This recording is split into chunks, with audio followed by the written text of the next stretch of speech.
হাদিস শরীফে আসছে যে মানুষের মনের চারিদিকে একটা বাঁধন থাকে, এই বাঁধন তাকে এরকম করে আটকে রাখে। যখন সে দান করার সিদ্ধান্ত নেয়, দান করে, বাঁধনটা কাটে, কাটতে কাটতে সে স্বাধীন হয়। আর যখন দান করে না, ওই বাঁধন পরা অবস্থায় সে থাকে।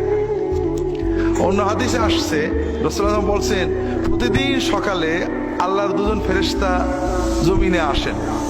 একজন বলেন আল্লাহ যে দান করে তার তুমি যেটুকু দান করলো আরো বেশি তুমি দিয়ে দাও। আর একজন বলে আল্লাহ যে দান করে না, জমাই রাখে, তার জমানোটা নষ্ট করে দাও। তো বাস্তবতা হলো যে আল্লাহর কোনো কাজ বসে থাকে না, থাকে নাকি? থাকে না। নৌকা যাবেই, আপনি নৌকায় চড়লেন কিনা এটা হলো কথা। আপনি একসময় চলে যাবেন, মসজিদের জায়গায় মসজিদ থাকবে। আপনি বেঁচে থাকতে মসজিদে নামটা লেখানোর চান্স পেয়েছেন কিনা এটা বিষয়। মসজিদ কিন্তু হয়েই যাবে, নাকি বলেন? দেখছেন বাংলাদেশে কোনো মসজিদ পড়ে আছে 10-20 বছর বয়স হয়েছে, হয়নি এমন আছে নাকি? আসলে দেখছেন কোথাও? না।